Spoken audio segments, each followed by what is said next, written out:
In this video, I'm going to show you a series of photos, mainly from the 1940s, of young women who, to me, have some resemblance to Elizabeth Short, the 1947 Black Dahlia murder victim, whose body was found in two halves, bearing signs of torture, in an empty lot on Norton Avenue in Los Angeles. The point is not that the photos look exactly like her, but that in the wrong hands, by an unscrupulous author, they could be claimed to be her and prove a connection to the murder. Here are some authenticated photos of Elizabeth Short. At the end, I'll tell the story of another Los Angeles crime, not nearly as famous, but in a sense reminds me of Elizabeth Short as yet another case of a young, beautiful, photogenic girl who was senselessly murdered. Now, while it would be very difficult, if not impossible, to find a vernacular photo of someone who looks exactly like Short, sometimes called Beth or Betty, Steve Hodel claimed, without supporting evidence, his father kept photos of her that, to a lot of us, don't even look like her, so that's what much of this video calls into question. I could just as easily try to make a case that photos of other girls are Elizabeth Short, but that would be foolish, and they are not. Maybe you've noticed that I've made a few videos suggesting a look-alike to someone famous, but never have I claimed in a video that a look-alike is the more familiar person. Also, you can find a lot of look-alike photos and videos online, and they can be quite startling, and it's fun to see the similarities. That is, if they are real, because deep fakes are possible in photos, videos, and audio recordings.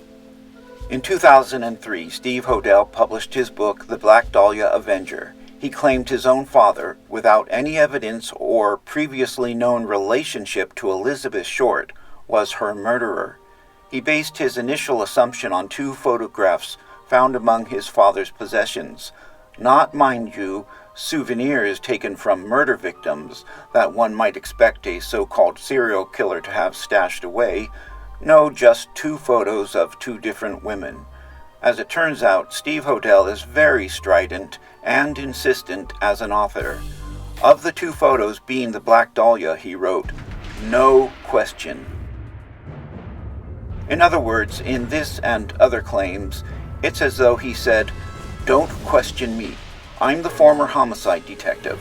You're not, and therefore I speak with complete authority on old, unsolved homicides that I choose to pin on my father." Of course, this attitude and the two photos were a major problem for people like me who did not see the resemblance of his photos to Elizabeth Short. Not only that, but they did not appear to be the same woman or ethnicity. Out of these two photos, Hodel began to weave a little drama in his head, which he kept secret from other members of the family, whom you'd think might have had some useful insight, or might have even seen Dr. Hodel arrive home in bloody clothes after one of his nefarious killings. Certainly statements by all members of the family would be important to any author, but not to this one. In any case, being a retired homicide detective, if he connected his father to the Black Dahlia, the reality was that readers and media in all forms would beat a path to his door. He wrote his bestseller claiming that Short was his dad's girlfriend, the two getting together at the Franklin house and so on, she becoming afraid of him, and then for some unknown reason, he killed her. This was followed by his convenient conspiracy theory of a cover-up by the inept and compromised LAPD, who were frightened that this Dr. Hodel had more dirt on them than J. Edgar Hoover, purely made up to suit his story, but that is what he claimed.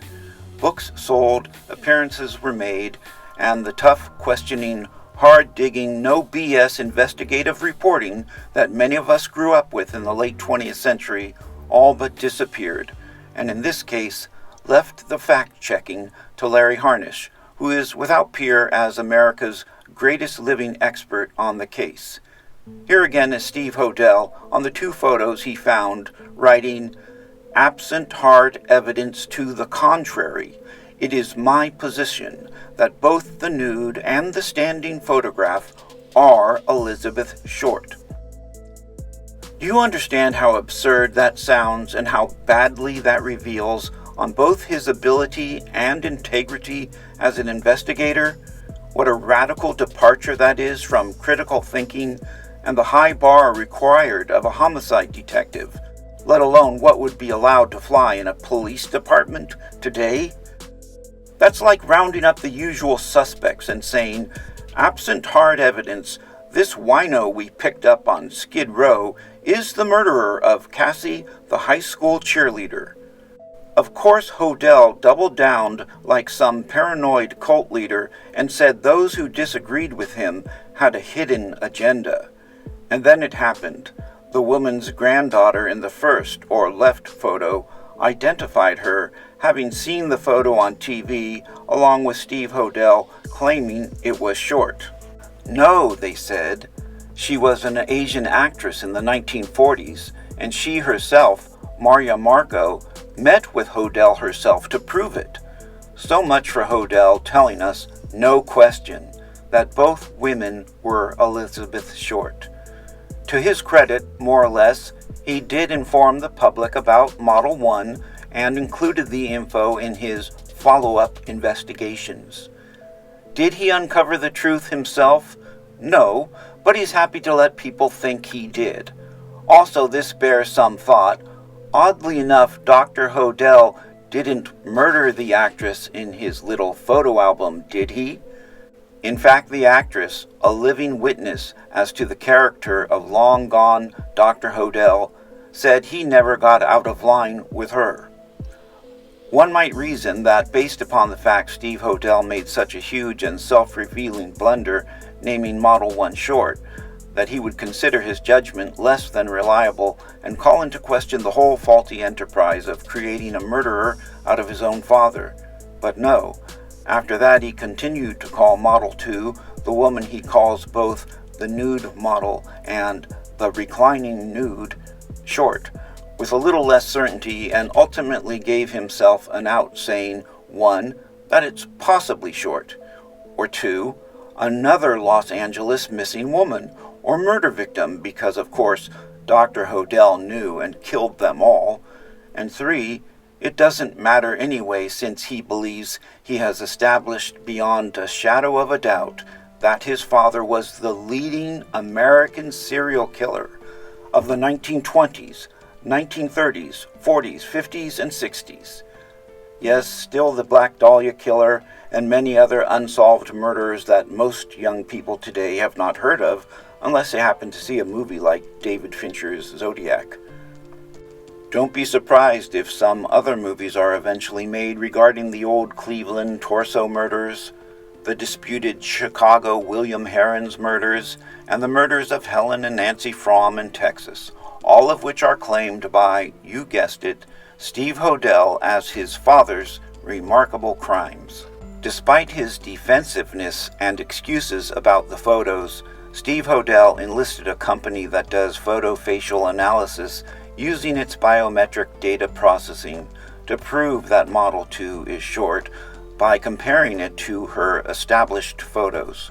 The problem is that old photos do get tiny spots and dots in them, and unless you have several clear photos for analysis, the dots can prove unreliable when someone claims they are freckles, moles, and scars. That single photo of Model 2 just can't be coaxed into being Short because the computer data is subject to the bias of interpretation. This is why I think it is important to view many look-alike photos, which I happen to have.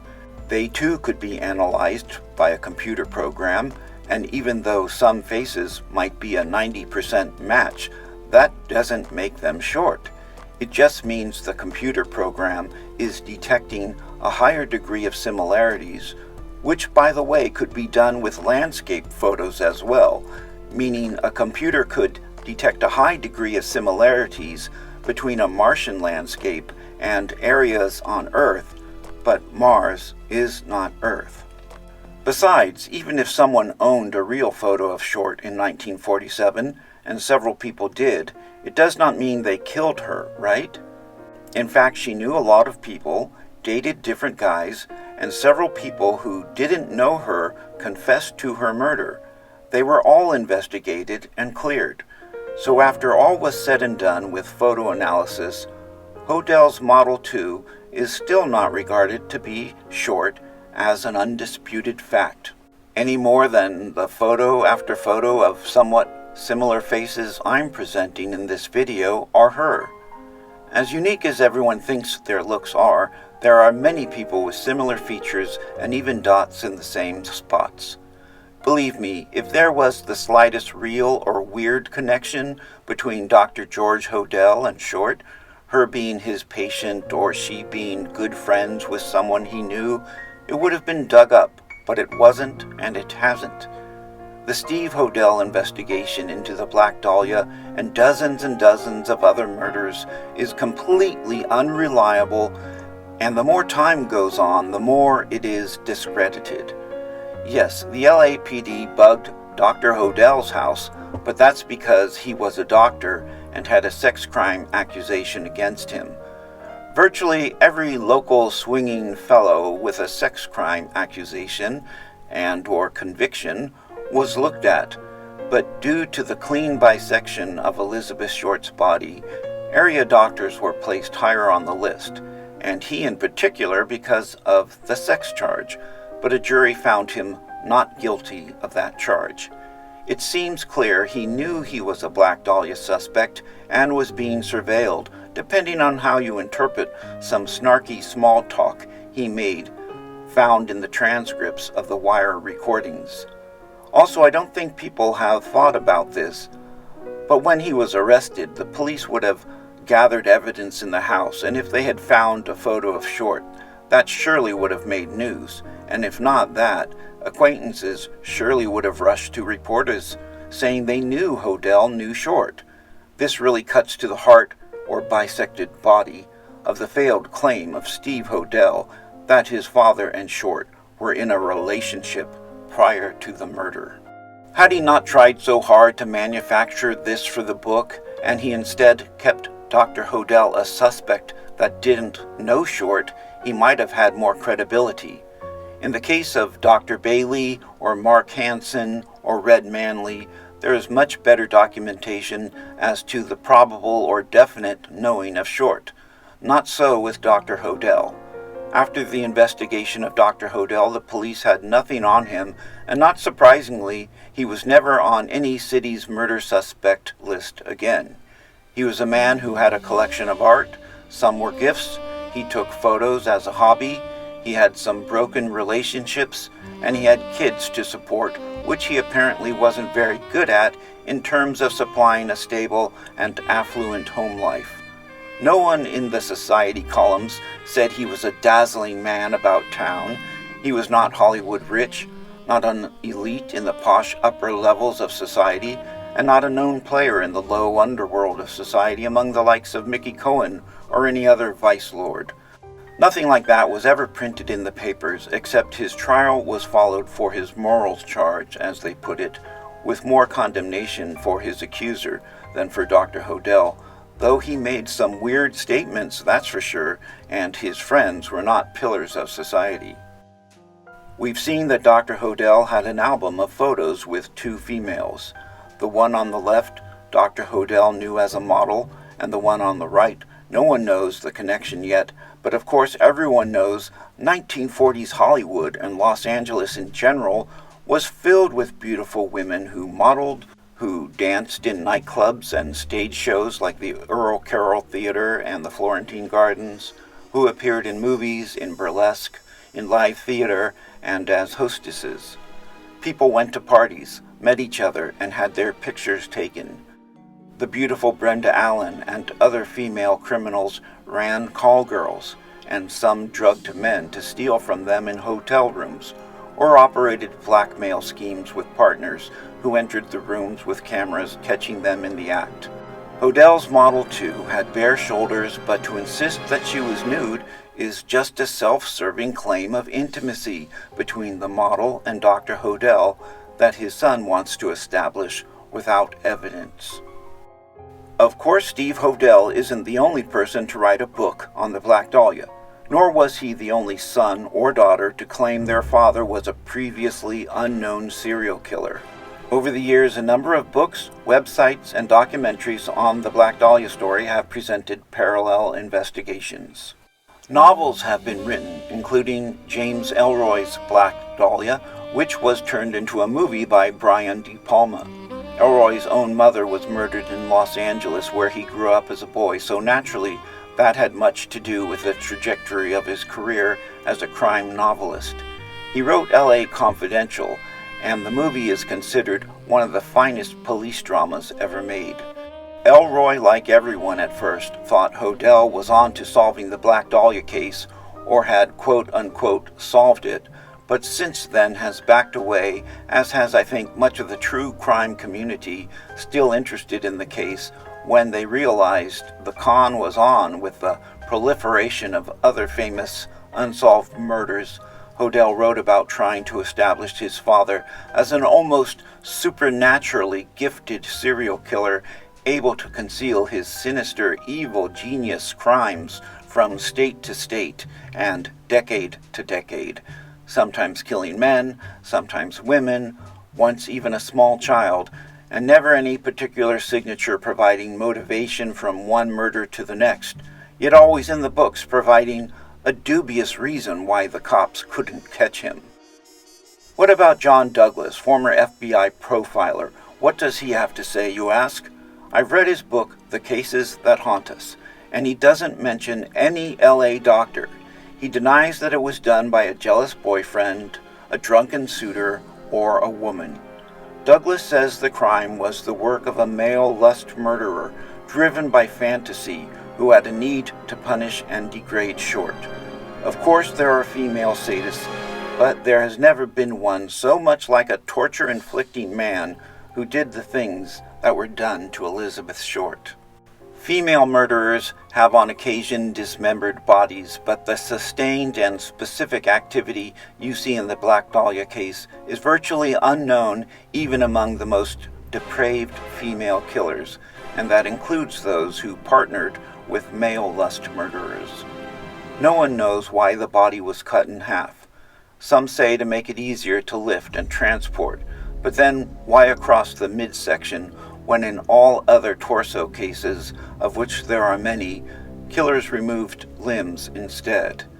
One of the Black Dahlia books provided a most sickening bit of speculation on this point, but far be it from me to give that away. Read the book.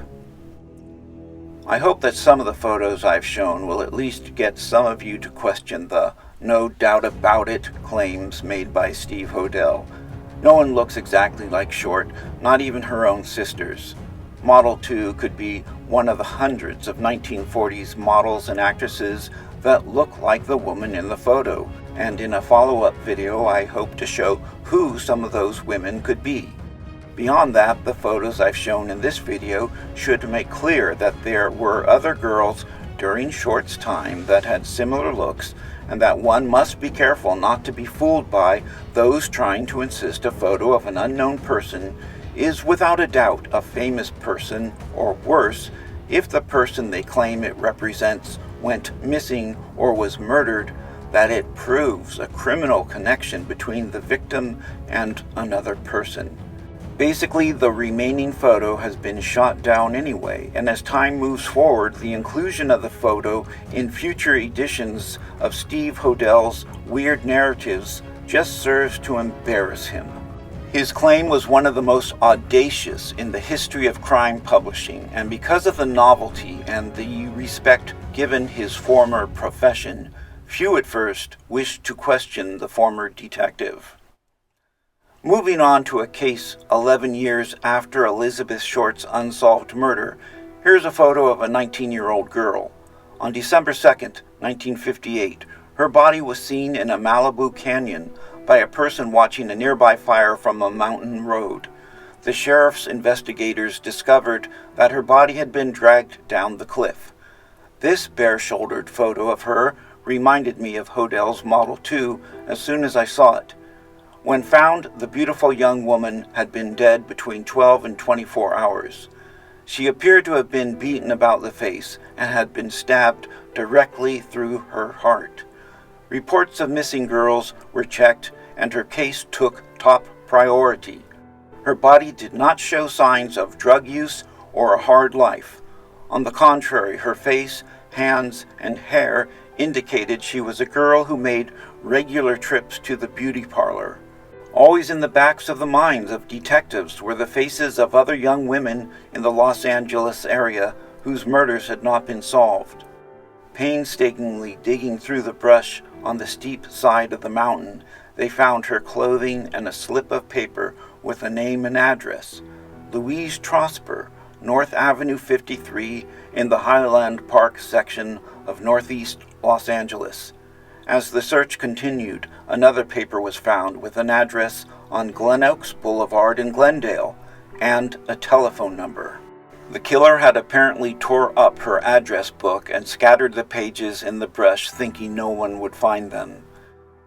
At the first address, a woman answered the door and said she had been living there for months and did not know Louise Trosper.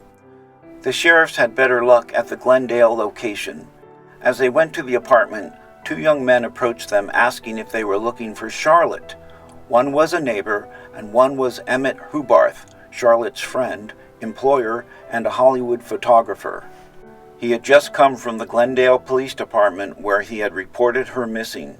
Louise Trosper, the name they found in the brush, was the girl's mother, and she had lived in Highland Park. The dead girl's name was Charlotte Lee Trosper.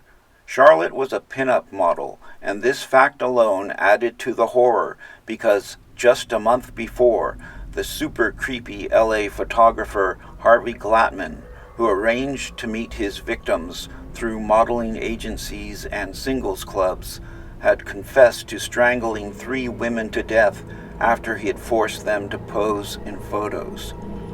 He kept the photos and left their bodies in the desert. Their names were Shirley Bridgeford, Judy Dole, and Ruth Mikado. The only reason he was caught was because a woman named Lorraine Vigil, on her first modeling assignment, was able to fight back and get his gun away as he was attempting to tie her wrists. A California Highway Patrol motorbike officer saw their struggle on the side of the road after they had tumbled out of the car. He arrested Glattman, who later pled guilty to 3 rapes and murders and was executed. His life and crimes were covered in the book Rope. In the 1950s, it was common for amateur photographers without studios to hire models, sometimes alone, sometimes with other photographers. But after Glattman, those practices were discouraged. Charlotte was clearly not one of his victims, since Glattman was in jail. So while suspicion might have fallen on her friend and employer, the photographer Hubarth, their relationship had been professional only, and he and his wife were deeply concerned for her. Instead, the investigators focused on her older boyfriend, whom she had been going with since she was 16. His name was Gerald Feasby, 31. Charlotte was trying to break up with him because he beat her and threatened to shoot her if she left him.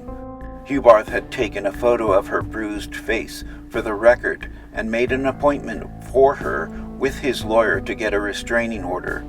If only she had not agreed to meet Feasby one last time. On the night of the murder, Gerald, or Jerry, had asked to drive Charlotte around to help pay some bills. She gave in, thinking she could then break it off with him for good.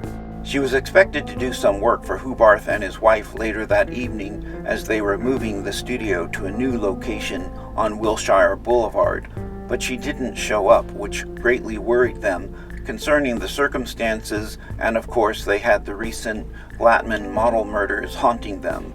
Strangely enough, the boyfriend had not reported her missing. The hunt was on for Feasby, who was no longer living at his last known address. His car was identified, and a Pasadena police officer caught up with him. At headquarters, he told the story that he begged her to spend one last night with him, but she insisted that he drop her off for work. At 29th Street and South Vermont Avenue, he said he grabbed her arm in the parked car and she pulled out a butcher knife. He says he doesn't know how it happened, but as he tried to get the knife away from her, she fell on it, piercing her heart. He said, I drove around for a while. I must have sort of blacked out. Next thing I knew, I was driving up Angel's Crest and Charlotte was lying dead on the seat beside me. It was there in the hills where he attempted to conceal the body, but it was seen by the coincidence of someone parking in the same spot in order to view a fire. Feasby was found guilty of first-degree murder and was sentenced to life in prison. Yes, a terribly sad story, repeated often in similar cases of long-term domestic violence. With this story and her photo, we are reminded that there are hundreds of thousands of photos of young women that could fit the bill for Hodel's Model 2, women who looked like that woman then and look like her later. There were hundreds of women in the 1940s and 50s Los Angeles modeling and entertainment industry that could have posed for that photo, just as we now know model number 1 was identified as a photo taken by Dr. Hodel, who did not murder her.